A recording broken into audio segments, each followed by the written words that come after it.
Hello friends, welcome to YouTube channel जिसका नाम है लेट्स एंजॉय द वर्ल्ड। इस वीडियो में हम जीएफआर 2017 का चैप्टर 6 देखने वाले हैं जिसका नाम है procurement of goods and services. इसके हम एमसीक्यूज देखेंगे। ये टोटल 51 एमसीक्यूज है। इसका पीडीएफ आपको हमारा चैनल इंस्पेक्टर ऑफ पोस्ट इस चैनल पे मिल सकता है। टेलीग्राम उसके लिए आपको इंस्टॉल करना पड़ेगा। पहला क्वेश्चन है, an authority competent to incur expenditure may sanction the purchase of goods required for use in public service in accordance with provision given in the। तो ये पावर्स दिए गए delegation of financial powers rules में।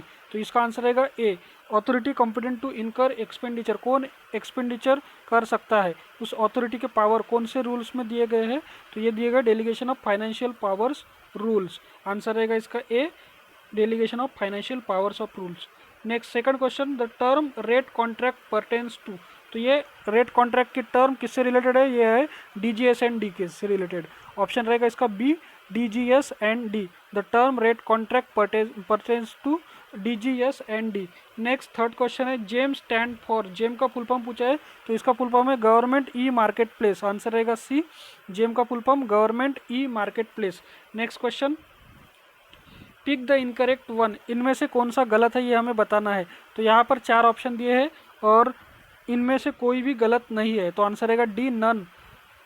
पहला दिया गया up to 25,000 through any of the available supplier on the GeM meeting the requisite quality specification and delivery period. तो 25,000 तक हम जेम पोर्टल पे जो सप्लायर अवेलेबल है उनमें से किसी से भी परचेस कर सकते हैं जो रिक्वायरमेंट फुलफिल कर सकता है। दूसरा है बी में दिया गया above ₹20,000 and up to ₹5,00,000 through the GeM seller having lowest price among the available sellers of at least 3 different manufacturers on GeM meeting the requisite quality specification and delivery period.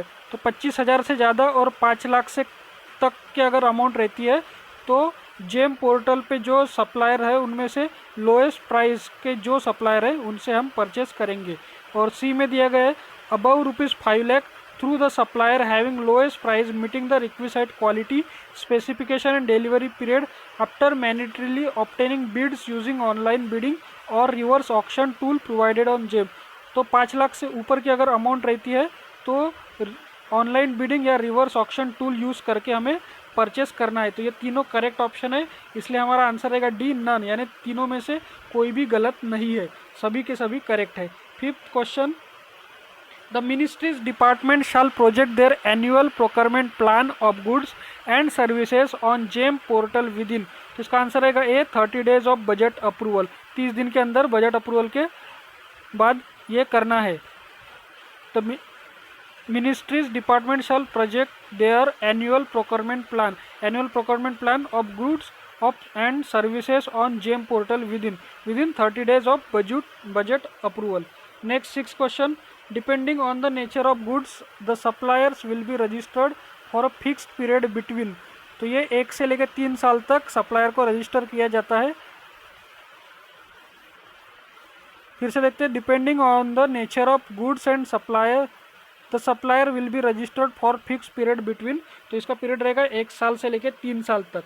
Next question, if the procuring entity determines that the bidder has breached the code of integrity it may debar a bidder और any of its successor for participating in any procurement process undertaken by it for a period of. तो यहाँ पर integrity पूछा गया है। Integrity अगर breach होती है तो 2 साल के लिए उसे डिबार किया जा सकता है, और दूसरे केस में यानी दूसरी अगर केस रहती है तो उस केस में 3 साल तक के लिए डिबार किया जा सकता है। यहाँ पर इंटीग्रिटी की केस है, breach the code of integrity, इसलिए इसे 2 साल के लिए डिबार किया जाएगा।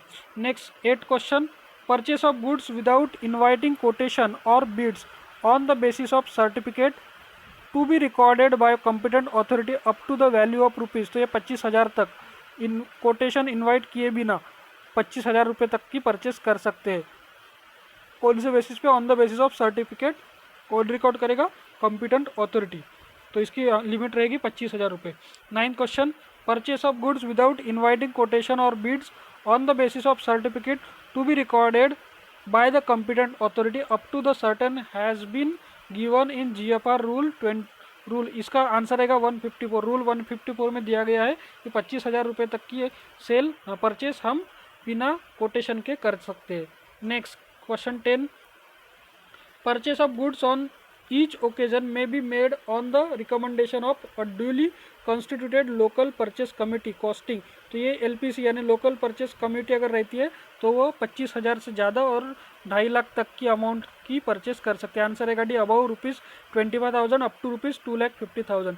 Purchase of goods on each occasion may be made on the recommendation of a duly constituted local purchase committee costing. तो इसकी कॉस्ट रहेगी 25,000 से ज़्यादा और 2.5 लाख तक, ये लोकल परचेस कमेटी की। Next 11th question, purchase of good on each occasion may be made on the recommendation of a duly constituted local purchase committee has been referred to in GFR under rule. तो ये rule 155 में दिया गया है local purchase committee के बारे में। Next 12th question, state whether true or false it is desirable however not mandatory for all ministries department of the central government their attached and subordinate offices and autonomous statutory bodies to publish their tender inquiries corrigenda thereon and detail of bids awards on the central public procurement portal CPP। यहाँ पर कहा गया है it is desirable however not mandatory. तो ये गलत है, ये सब मैंडेटरी ही है, पब्लिश करना ही पड़ता है। CPPP पे पूरी डिटेल जो भी टेंडर इंक्वायरी या कोरिजेंडा जो भी रहे वो सब पब्लिश करना कंपलसरी है, यहाँ पे मैंडेटरी है, इसलिए ये स्टेटमेंट फॉल्स रहेगा। Next, it is mandatory for ministry department to receive all bids through procurement portals in respect of all procurements. This instruction will not apply to procurement made by ministries department through. तो इसका answer रहेगा DGSND rate. DGSND rate से अगर करते हैं तो ये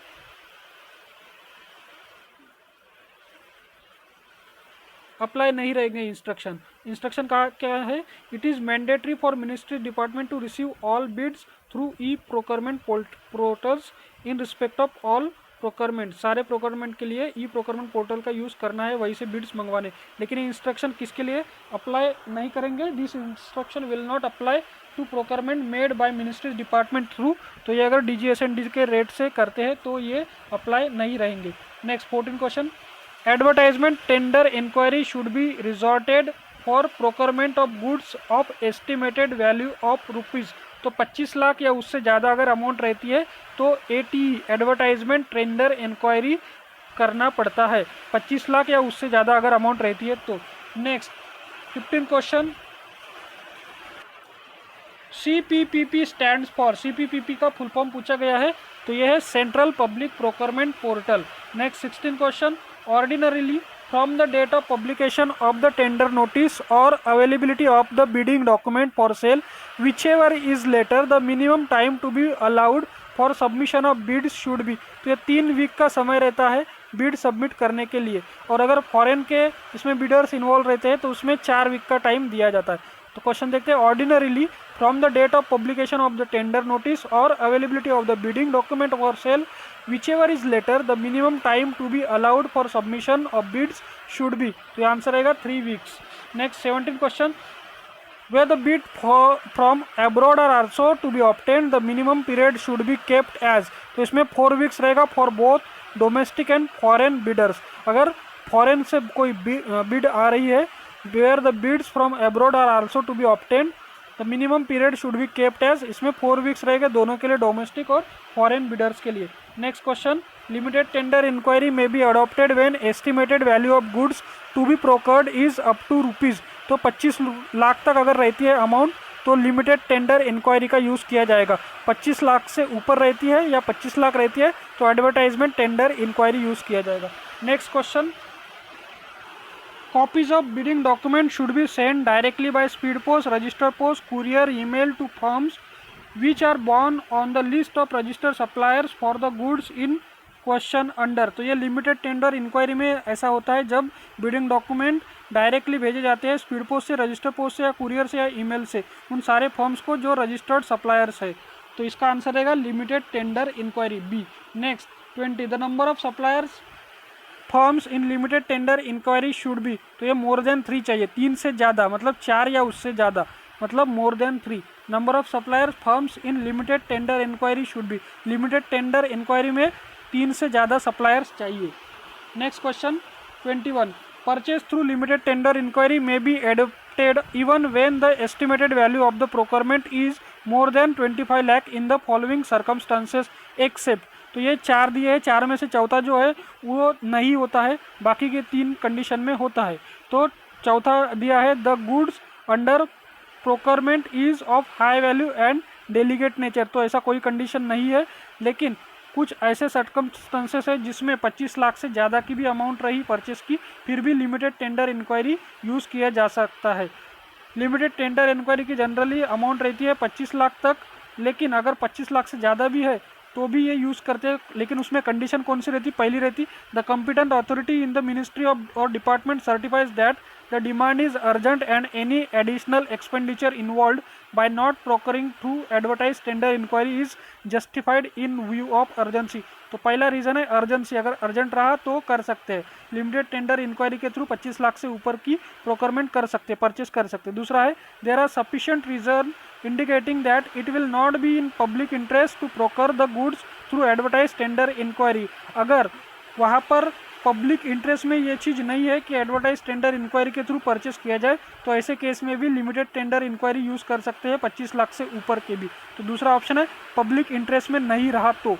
तीसरा the source of supply are definitely known to and possibility of fresh sources beyond this being tapped is remote, तो जहाँ से परचेस करना है उसका सोर्स हमें डेफिनेटली पता है, उसके अलावा दूसरा कोई सोर्स नहीं है जो कि हमें पता है, इसी ऐसे केस में हम 25 लाख से ऊपर भी लिमिटेड टेंडर इंक्वायरी यूज़ कर सकते हैं। तो तीसरा रहा सोर्स ऑफ सप्लाई, तो ये तीनों रीज़न में करेक्ट है, लेकिन चौथा जो रीज़न है वैल्यू, तो ये गलत रीज़न है, तो इसलिए आंसर रहेगा D the goods under procurement is of high value and delicate nature. Next question, pick the incorrect one, इनमें से गलत कौन सा ये हमें बताना है, तो सी गलत है इसमें, the technical bid and the financial bid should be sealed by the bidder in separate cover duly superscribed and both these sealed covers are submitted separately, तो ये गलत है, टेक्निकल बिड और फाइनेंशियल बिड दोनों अलग अलग कवर में pack करते हैं, लेकिन उसको बाद में दोनों को एक साथ एक ही कवर में पैक किया जाता है, तो ये सी गलत है। पहला जो दिया है for purchasing high value plant machinery etcetera of a complex and technical nature bids may be obtain in 2 parts, technical bid and financial bid, ये करेक्ट है। हाई वैल्यू प्लांट मशीनरी के लिए या कॉम्प्लेक्स और टेक्निकल नेचर की beads अगर रहती है तो उसमें 2 पार्ट में मंगवाते हैं, एक टेक्निकल बिड और दूसरी फाइनेंशियल बिड के।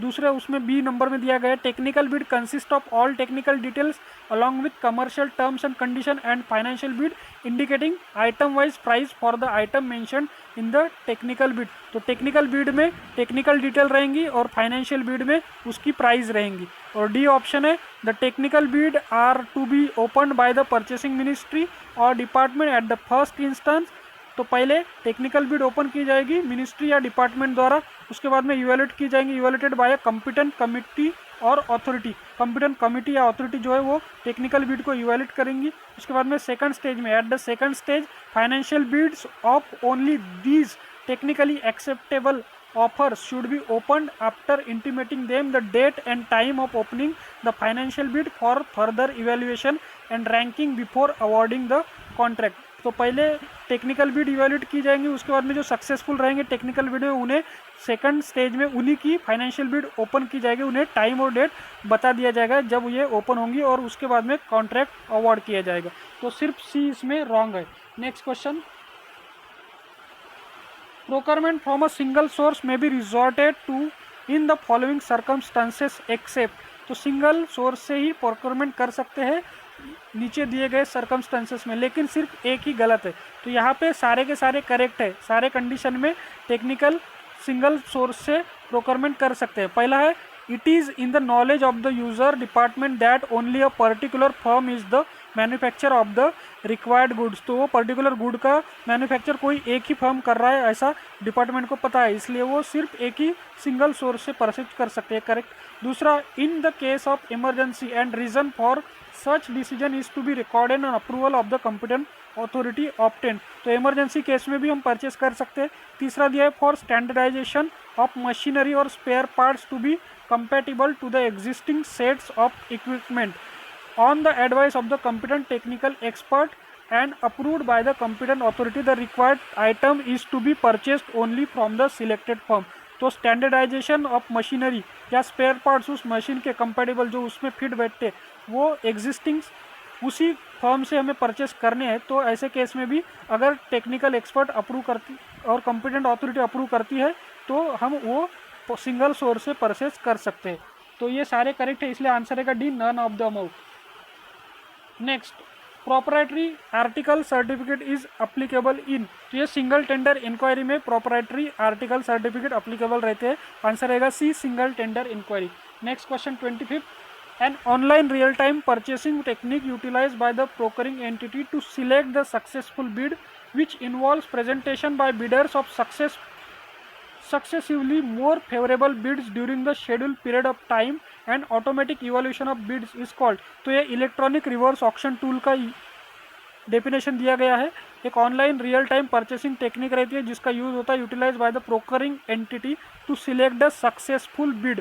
सक्सेसफुल बिड सिलेक्ट करने के लिए इसका यूज होता है, जिसे इलेक्ट्रॉनिक रिवर्स ऑक्शन टूल भी कहते हैं। Which involves presentation of bidders of successively more favourable bids during the scheduled period of time and automatic evaluation of bids is called. इसमें ऑटोमेटिक इवैल्यूएशन होता है बिड्स का इलेक्ट्रॉनिक रिवर्स ऑक्शन सिस्टम में, tools में। Next 26 question, state whether true और false maintenance contracts of suitable period either with the supplier of goods or with any other competent firm, not necessarily the supplier of the subject goods, is are especially needed for sophisticated and costly equipment and machinery। तो maintenance कॉन्ट्रेंसी यानी annual maintenance contract जो रहता है AMC, वो correct option है इसमें। एक तो जिसने जहाँ से परचेस की उसके साथ कर सकते हैं या किसी दूसरे के साथ भी, कंपिटेंट फर्म जो है उसके साथ भी हम AMC कर सकते हैं।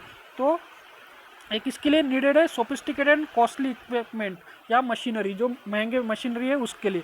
Next 27 question, to safeguard against the bidder withdrawing और altering its bid during the bid validity period in the case of advertised और limited tender quantity inquiry, bid security is obtain. Bid security also called, bid security का दूसरा नाम रहता है earnest money.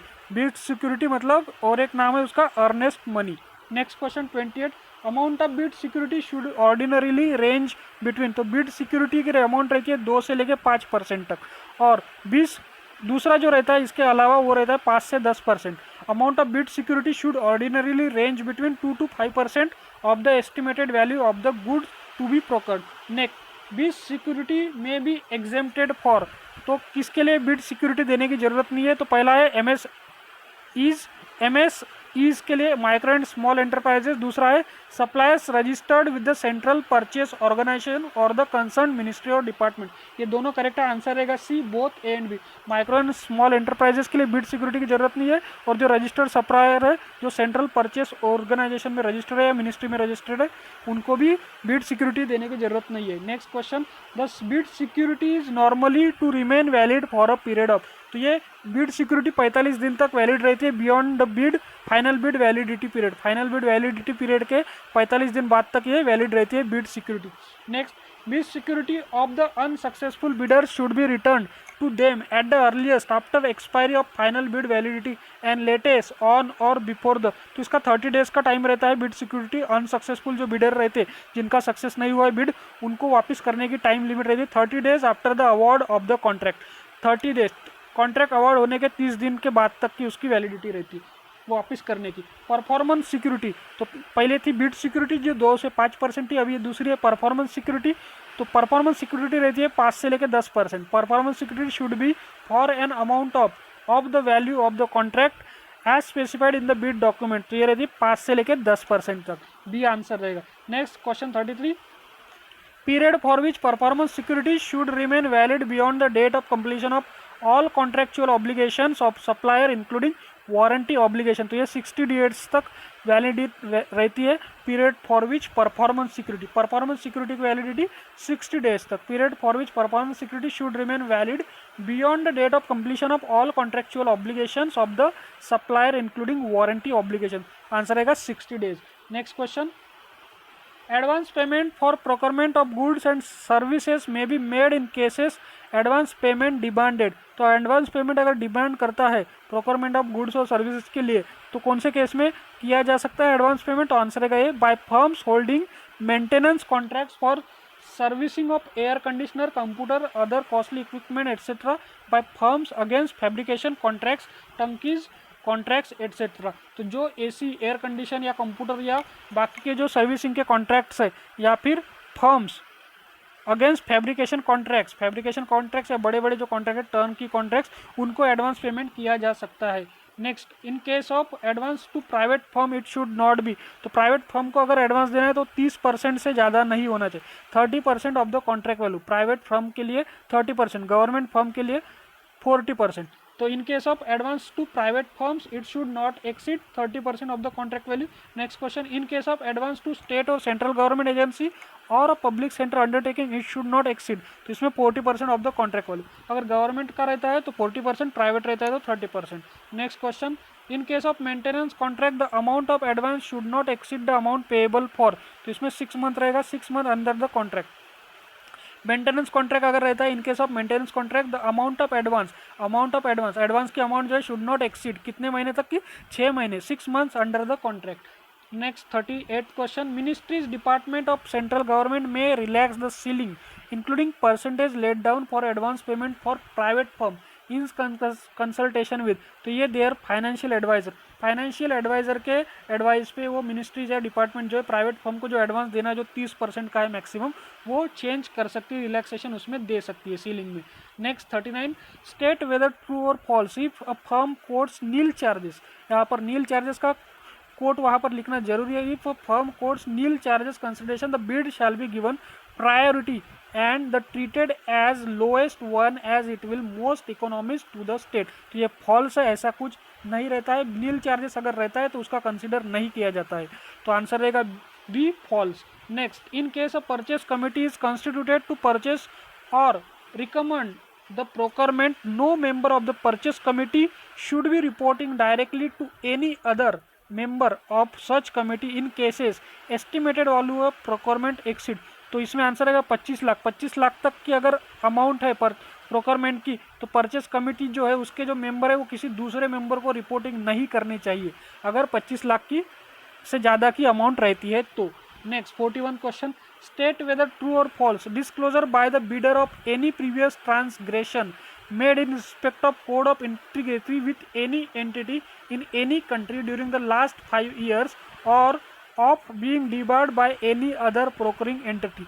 ये false है, इसमें लास्ट 5 years कहा गया है, 3 years इसमें करेक्ट है, लेकिन इन्होंने 5 years दिया इसलिए फॉल्स रहेगा।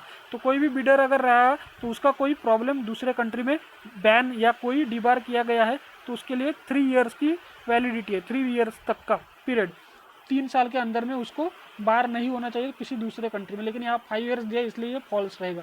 Next 42nd question, services typically involve providing expert और स्ट्रेटेजिक एडवाइस इज कॉल्ड। तो एक्सपर्ट या स्ट्रेटेजिक एडवाइस अगर रहा तो ये कंसल्टेशन हो गया, मतलब कंसल्टिंग सर्विस हो गया। एडवाइस की सर्विस है ना consulting service. Next 43 question, preparation of long list of potential consultants may be done on the basis of formal और informal inquiries from other ministries और डिपार्टमेंट्स और organisation involve in similar activities, chambers of commerce and industry association of consultancy firms etc where the estimated cost of the consulting service is up to rupees। तो ये 25 लाख तक अगर रहती है तो दूसरे डिपार्टमेंट से इंक्वायरी करके हम कंसल्टेशन का काम दे सकते हैं। पोटेंशियल कंसल्टेंट्स को हम ढूंढ सकते हैं दूसरे डिपार्टमेंट, दूसरे मिनिस्ट्री से या चेंबर ऑफ कॉमर्स से या एसोसिएशन ऑफ कंसल्टेंसी फर्म से इंक्वायरी करके। इसके लिए अमाउंट की लिमिट है 25 लाख तक की। Next, expression of interest should be sought where the estimated cost of consulting service is. तो 25 लाख से ऊपर की अगर अमाउंट रहती है तो एक्सप्रेशन ऑफ इंटरेस्ट सॉट ये मंगवाना पड़ता है अगर कंसल्टिंग सर्विस की कॉस्ट 25 लाख से ऊपर है। 25 लाख से या 25 लाख तक है तो फिर हमें किसी दूसरे डिपार्टमेंट या मिनिस्ट्री से कंसल्ट करके हम उसको ले सकते हैं। और एक्सप्रेशन ऑफ इंटरेस्ट 25 लाख से ऊपर अगर रहा तो मंगवाना पड़ता है। The number of short listed consultants should, तो इसका आंसर रहेगा नॉट बी लेस देन 3, 3 से कम नहीं होने चाहिए number of short listed consultants. Short listed consultants 3 से कम नहीं होने चाहिए, नॉट लेस देन 3, मतलब कम से कम 3 या उससे ज़्यादा होने चाहिए। RFP स्टैंड्स फॉर, RFP का फुल फॉर्म है रिक्वेस्ट फॉर प्रपोजल, RFP मतलब request for proposal. Next, technical bid should be analyse and evaluated by, तो CEC करती है, CEC का फुल फॉर्म consultancy evaluation committee constituted by the ministry of और department, जो मिनिस्ट्री है या जो डिपार्टमेंट है वहाँ की CEC यानी कंसल्टेंसी इवेल्यूएशन कमिटी, ये टेक्निकल बिड्स को एनालाइज करती है और इवेल्यूएट भी करती है। आंसर है इसका A, consultancy evaluation committee CEC constituted by the ministry और department. Next 48 question, QCBS stands for, QCBS का फुल फॉर्म है quality and cost based selection, quality and cost based selection, जिसमें क्वालिटी को पहले प्रेफरेंस दिया जाता है।